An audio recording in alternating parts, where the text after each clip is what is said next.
Hello everyone, welcome to my YouTube channel. In the previous video lecture we have studied the multiplexing. In that we have seen the types of multiplexing, that is TDM and FDM, time division multiplexing and frequency division multiplexing. So in today's video lecture we will discuss about the FM receivers. Okay, so FM receivers are similar with that of AM receiver, and the FM receiver is also operates on the principle of super heterodyning as the AM receiver. So however, even though the AM and FM receivers operate on the same principle and the blocks up to the IF amplifiers are identical, the FM receiver is different from the AM receiver in the following way. So here the first point is the operating frequencies in FM are much higher than in AM. Then second point is the FM receivers need the circuits like a limiter and de-emphasis. Then the FM demodulators are different from AM detectors, and last the method to obtain the AGC is different in FM receivers. Okay, so here we can see the block diagram of FM receiver. So let us see the FM receiver circuit block one by one. So the first block is RF amplifier. So in the domestic AM receivers the RF amplifier is not used, but in the FM receivers the RF amplifier is always used. So the advantages of using this RF amplifiers are, the first is it improves the signal to noise ratio. Then second is it will match the receiver input impedance to the antenna impedance. So in order to meet the second requirement, that is the matching, a grounded base or grounded gate amplifier is used for that. So the circuit diagram of that grounded gate amplifier as shown in this figure. So here the grounded gate or the grounded base amplifier have low input impedance which matches with that of antenna. So this is source, drain and gate terminal, and we have to just ground this gate terminal. So as the gate terminal is grounded, the input is isolated from the output, and this circuit does not require neutralization. So it has low distortion and its operation is simple. Okay, so here this is all about this RF amplifier block. Then second block is mixer. So similar to the AM receiver, the mixer stage in FM receiver will down convert the received signal to the intermediate frequency IF. So this is done by mixing the input signal Fs with the local oscillator signal FO. So this is Fs and this is FO. Okay, so the local oscillator frequency is higher than that of signal frequency. So in the FM broadcasting, the tuning range of incoming frequencies is less than that of AM broadcasting. So it is from 88 megahertz to 108 megahertz, giving the ratio of 1.25:1.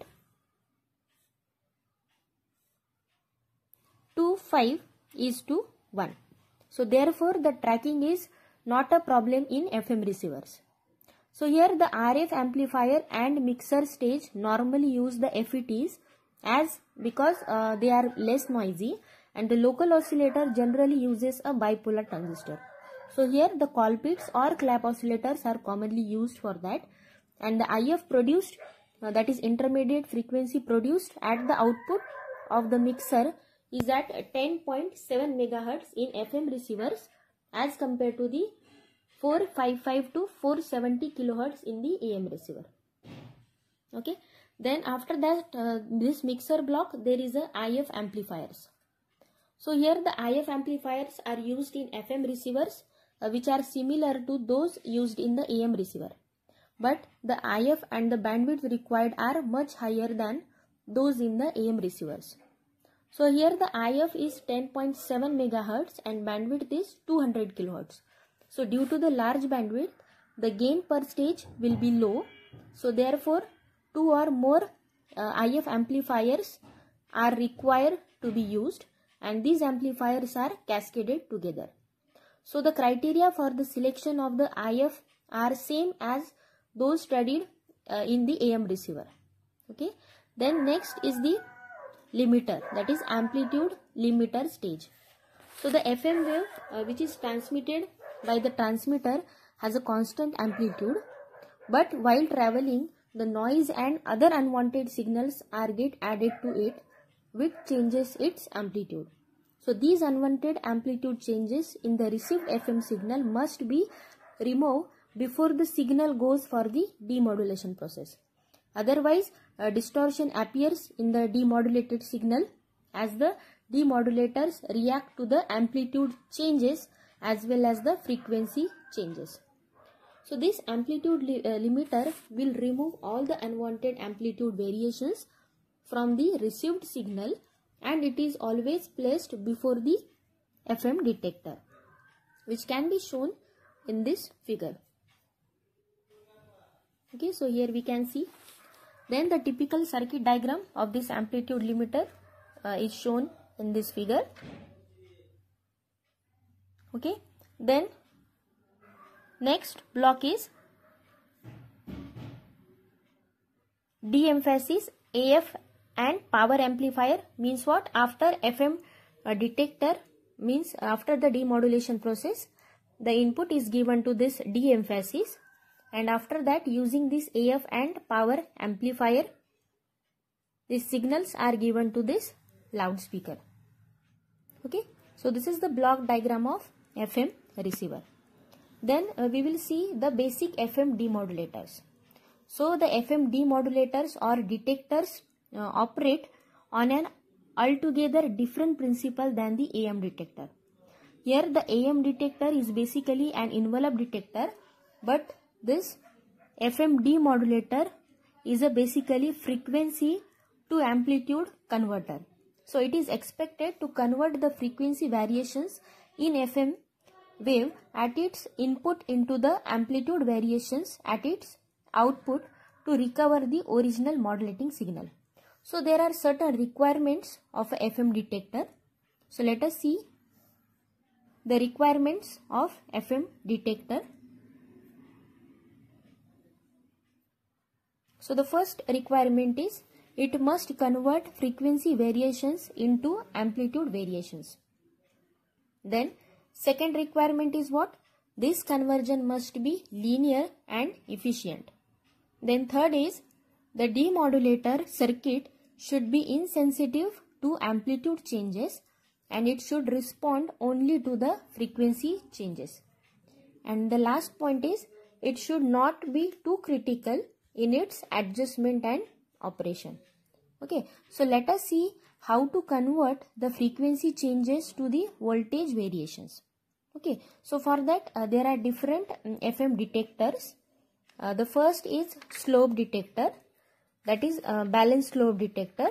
Then second is phase discriminator, or we can say the Foster-Seeley discriminator. Then the third is the ratio detector, and the last is the quadrature detector. So these are the types of FM detectors, or we can say FM demodulator. Okay, so let us see the first principle of slope detection. So for that let us consider one tuned circuit which can be shown in this figure. So here a frequency modulated signal is applied at the input of this tuned circuit. This is the tank circuit, or we can say tuned circuit. The center frequency of the FM signal is FC and the frequency deviation is del. So the resonant frequency of the tuned circuit is adjusted to the FC plus del F. FC plus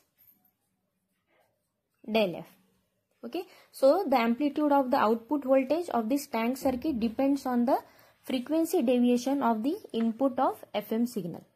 Okay, so the output voltage of the tank circuit is then applied to the simple diode detector with an RC load with the proper time constant. Okay, so this detector is identical to the AM diode detector. Then the slope detector circuit here is very simple, but there are certain disadvantages also. First disadvantage is it is inefficient. Then second is it is linearly only over a limited frequency range. And third is, it is very difficult to adjust as the primary and secondary winding of the transformer must be tuned to the slightly different frequencies. Okay, so here the only advantage of the slope detector is its circuit simplicity. So to overcome the drawbacks of the simple slope detector, a balanced slope detector is used. Okay, so let us see next the balanced slope detector. So the circuit diagram for the balanced slope detector as shown in this figure. So looking at this circuit diagram, it is noticed that there are two slope detectors connected back to back. Okay, so due to the use of center tap secondary, the input voltages to the two slope detectors are 180 degree out of phase, and there are three tuned circuits. Out of them, the primary is tuned to intermediate frequency, that is FC. The upper tuned circuit of the secondary, that is T1, is tuned above FC by del F. So that is its resonant frequency is FC plus del F. This is FC plus del F. Then the lower tuned circuit is tuned below that FC. That means FC minus of del F. So here R1 and C1 and this R2 and C2 are the filters to bypass the RF ripples, and the final output voltage, that is VO, is obtained by taking the subtraction of the individual output voltages of this V01 and V02. That means this is VO1, output voltage 1 and output voltage 2. So total voltage can be calculated as V01 minus V02, that is VO output of first output voltage minus second output voltage. Okay, so here let us see the operation of this circuit. So we can understand the circuit operation by dividing the input frequency into three ranges. The first is Fin is equal to Fc. So when the input frequency is instantaneously equal to this Fc, that is Fin is equal to Fc. So in that, the input frequency is instantaneously equal to this Fc.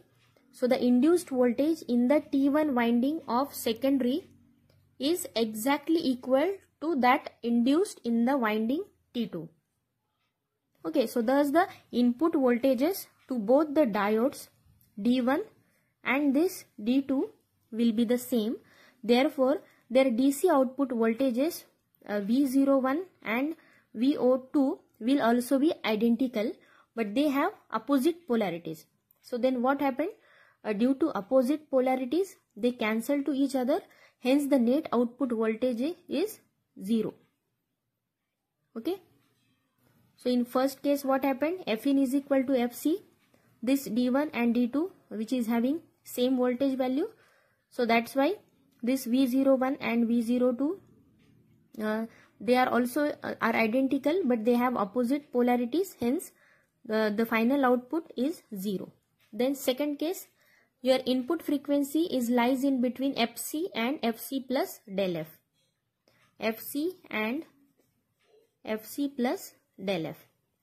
So in second case, in this range of input frequency, the induced voltage in the winding T1, this is T1, is higher than that induced in T2. So therefore, the input voltage of this D1 is what? Higher than that of this D2. Hence, the positive output of this V01 of D1 is higher than that of negative output of this V02 of D2. So hence, the output voltage of this VO is positive, and as the input frequency increases towards this Fc plus del F, the positive output voltage increases. Okay. Then in third case, Fin, that is input frequency, lies in between Fc minus del F to Fc. Okay. So if the input frequency in this range, then the induced voltage in this T2 winding is higher than that of T1. So therefore the input voltage of this diode D2 is higher than that of D1. Hence the negative output voltage, this VO2, is greater than this V01. Okay, so therefore the output voltages of the balanced lobe detector is negative in the frequency range. So the negative output voltage increases as Fin goes closer to this Fc minus del F. Okay, and if the output frequency goes outside the range of Fc minus del F to this Fc plus del F, the output voltage will fall due to the reduction in tuned circuit response. Okay, so this is the balanced lobe detector. So there are some advantages and drawbacks of this balanced lobe detector. So here the number of drawbacks is more than the number of advantages for the balanced lobe detector. The only advantage is that it is more efficient and the linearly it is better than the simple slope detector. Okay, and disadvantages are it is more difficult to tune as the 3 tuned circuits are being tuned at 3 different frequencies. Amplitude limiting is not provided and here linearity is not good enough. Okay, so these are the drawbacks of the simple here balanced slope detector. Okay, then second type is phase discriminator, or we can say Foster-Seeley discriminator. So the phase discriminator or this Foster-Seeley discriminator is as shown in this figure. So if you compare this circuit with the balanced lobe detector circuit, then you will find that the diode and load arrangement is same in both the circuits, but the method of applying the input voltage to the diode, which is proportional to the frequency deviation, is entirely different. So the Foster-Seeley discriminator is thus derived from the balance modulator. Okay, so however here the primary and secondary windings both are tuned to the same center frequency, that is of Fc of the incoming signal. So this simplifies the tuning process to a great extent and it will yield better linearity than the balanced lobe detector. Okay, so let us see here the principle of this phase discriminator. So even though the primary and secondary tuned circuits are tuned to the same center frequency, the voltage applied to two diodes, this T1 and D2, are not constant because they vary depending on the frequency of the input signal. So this is due to the change in phase shift between the primary and secondary windings depending on the input frequency. Okay, so here due to this, at first step whenever Fin is equal to Fc, then the individual output voltages of the two diodes will be equal and opposite. So they cancel each other. So the output voltage is 0. So this is the VO, and here VO is equal to V01 minus V02. So we'll get here output is equal to 0. In second case, for Fin is greater than Fc, the first is Fin is equal to Fc. Then in second case what happened? Fin is greater than Fc. So here the phase shift between the primary and secondary winding is such that the output of D1 is higher than that of D2. Hence the output voltage will be positive. Okay, in second case Fin is less than Fc. So in this case the phase shift is such that the output of this D2 is higher than that of D1. So making the output voltage negative. Okay, so this is clear if you see the phasor diagram, because here the output is dependent on the primary secondary phase relationship and this circuit is called as phase. Then after that let us see next point. Next type of detector is ratio detector. Okay, but before that if you see the advantages of phase discriminator, then the first point, it is more easy to align than the balanced lobe detector, as there are only two tuned circuits and both are to be tuned at the same frequency, that is Fc. Then second advantage is that here linearity is better. because the operation of the circuit is dependent more on the primary to the secondary phase relationship, which is very much linear. Then there are some disadvantages also.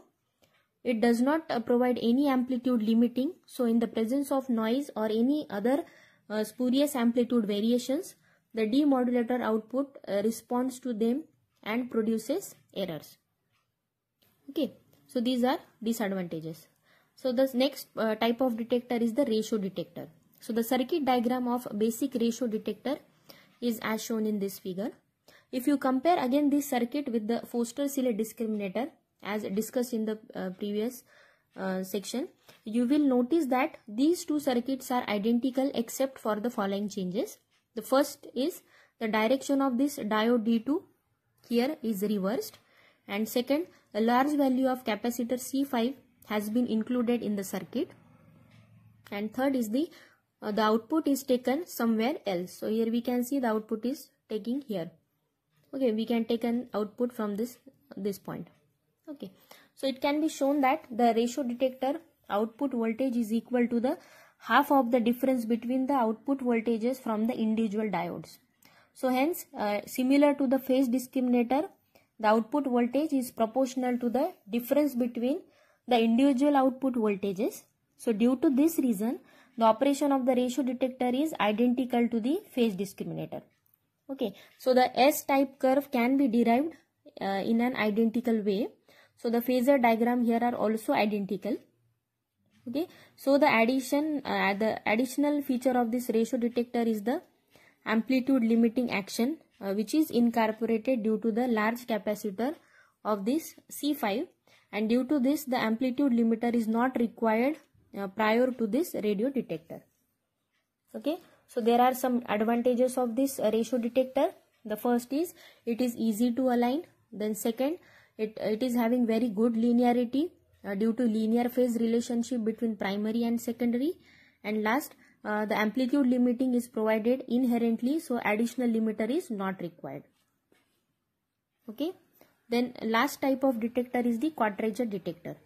Okay, so here the Foster-Sille and ratio detector circuit cannot be fabricated in the IC form, as both these circuit requires a transformer. This is very important point.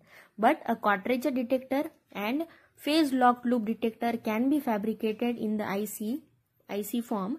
Hence, they are widely used in the modern receiver circuit. So this is the block diagram of quadrature detector. So here the capacitor C1 is having high reactance at the center frequency Fc of the FM input signal. Then the parallel resonant circuit has a resonant frequency equal to the center frequency Fc of FM input. The FM input is applied directly at X input of a phase detector, and the voltage across the resonant circuit is applied to the Y input, which can be shown in this figure. So let us see the operation of this circuit. The first is when Fin is equal to Fc, then the instantaneous frequency at the input Fin is equal to Fc. So that is the reactance of this C1 is large and the tank circuit impedance is resistive. So due to this, the voltage at this point Y will lead the input voltage by 90 degree exactly. So thus the two input signal to the phase detector are 90 degree out of phase at the center frequency Fc. Okay, so second is when Fin is less than Fc. So in this case, the input frequencies is less than Fc. So the resonant circuit will have a inductive impedance. So that's why the voltage across it will lead the FM input by more than 90 degree. Then in third case, when Fin is greater than Fc, then what happened? So for the input frequencies above Fc, the resonant circuit impedance will be capacitive, and the voltage at input Y will lead the FM input by less than 90 degree. In second case, it will lead the FM input by more than 90 degree. But in third case, when Fin is greater than Fc, this Y input of this Y will lead the FM input by less than 90 degree. So the output of the phase detector is dependent on the amount of phase shift between its input X and Y. So the output of the analog multiplier is averaged out by the RC filter at the output. So thus the amount of output voltage is proportional to the output of the detector, which in turn depends on the phase shift between this X and Y, and the phase shift depends on the frequency deviation of FM input. So that's why the output voltage is proportional to the frequency deviation. Okay, so this is the quadrature detector. So if we see the advantages of a quadrature detector, then the first advantage is that it can operate with the small amplitude signal, that is from 100 microvolt we can say. Then second point is alignment is easy as only one circuit is to be tuned. And third advantage is that very good linearity and low distortion in the output is there. Okay, so this is the quadrature. Next point, we are going to study here the automatic frequency control. Now that is AFC.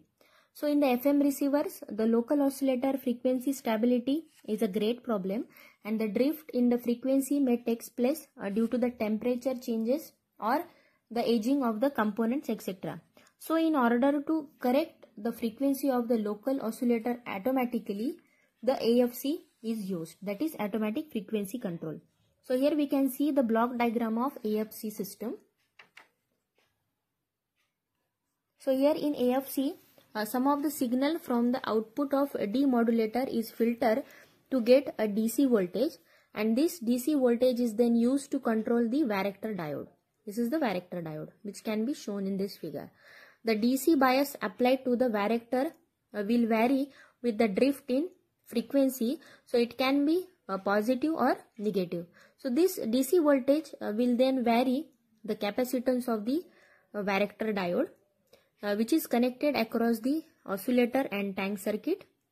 So thus the local oscillator frequency will be changed automatically to reduce the error to 0. Okay, so if the local oscillator frequency is increases above the desired frequency, then IF, that is intermediate frequency, will increase, and this produce a positive DC voltage at the output of this demodulator. So this will cause the capacitance of varactor diode to increase and the local oscillator frequency to decrease. Okay, so this is the automatic frequency control, that is AFC. So this is all about our today's session. I hope you will like and enjoy. Today we will stop here with motivational quote. Today's motivational quote for you is: dream big, start small, start now. Thank you for watching my videos. Please like, share and subscribe to my channel. Thank you so much.